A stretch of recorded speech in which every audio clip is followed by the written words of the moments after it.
Mr. Hern, you're recognized for 5 minutes to inquire. I'd like to thank the chairman and Member Kelly for setting up this hearing. Infrastructure is something that's near and dear to my heart. It's not something I just talk about. It's something I've actually lived. I served 5 years as the Finance Committee Chairman of the Oklahoma Turnpike Authority, the largest turnpike in the country by miles, $250 million budget per year, 620 miles of highway, no federal funding. We had to maintain our bond ratings. I know what it costs to build a mile of road, maintain a mile of road, and to run a solvent transportation system while meeting debt obligations and satisfying the people who actually pay for the debt, the American taxpayers.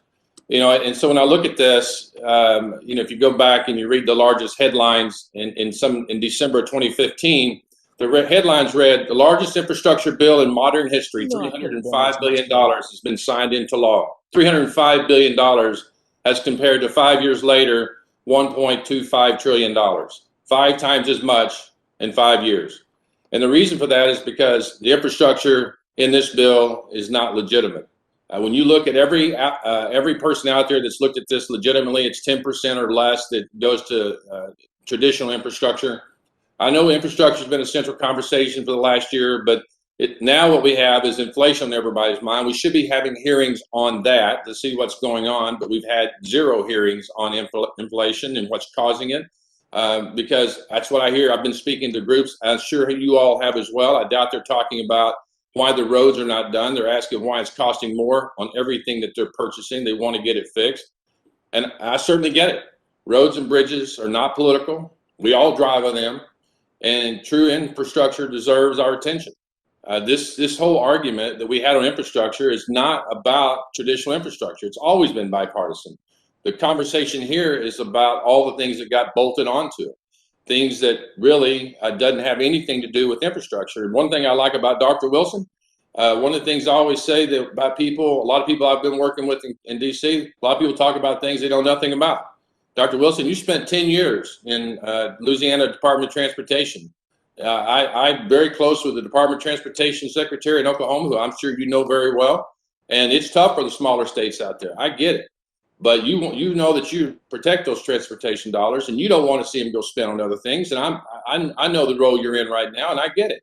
But the reality is our infrastructure in America needs a lot of help, and we don't need to be wasting taxpayer dollars on other things. If there's so much passion with my colleagues across the aisle on these other issues, then go run a separate bill on it. Go take and spend the energy on that to run the bills on that, and let the American taxpayers continue to fund infrastructure bills as we could need to see them. When we look at the infrastructure bill of $1.2 trillion, the Association of Inspector Generals, Stephen Street, said he expected to be somewhere around 10% of fraud. That $120 billion is actually larger than Ukraine's gross domestic product. So, this whole infrastructure money it's an alluring target for fraud. We all know it. Anytime we get these massive amounts of spending going out there, we have this issue. So we've got to be concerned about what's going on. We've got to get back to the idea that we're going to actually fund infrastructure and not all the pet projects that are out there. And that's really what's aggravating a lot of people across America. I understand for generations that we've had to give up money that went to our states like Louisiana and Oklahoma to fund bike paths in New York, but that's the way it's been. And now we've gone to another step. Now we're going to fund green new energy deals. We're going to give tax breaks for those companies, and we're going to be punitive to our fossil fuel industry. I want to thank our witness, Mark McClymans, today for testifying before this committee, a gentleman who's just trying to do a job, keep people employed, and keep his business open. And Mark, your testimony highlights how this Democratic infrastructure bill fails to prioritize the investment in our roads and highways. And I know I mentioned in my remarks about the Inspector General. Do you have concern about more of this money in this infrastructure bill going to green energy projects than you do actually going to fix our roads and bridges? Well, from what I've seen so far, it's exactly what's happening. And it's just like you said, an infrastructure bill should be roads, bridges, riverways, railways, and utilities. I don't think anything else should be in it. Well, I appreciate that. And Mr. Chairman, I will tell you, I am one of these people that actually agree that we need to be spending the money on our new infrastructure, which is our broadband. I think that's our new electronic highway of the future.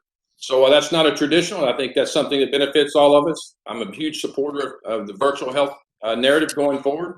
I know we have a doctor on here, and I do believe for rural America needs that broadband. So with that, Mr. Chairman, thank you again for your time. Thank you for allowing us to talk about this. I yield back.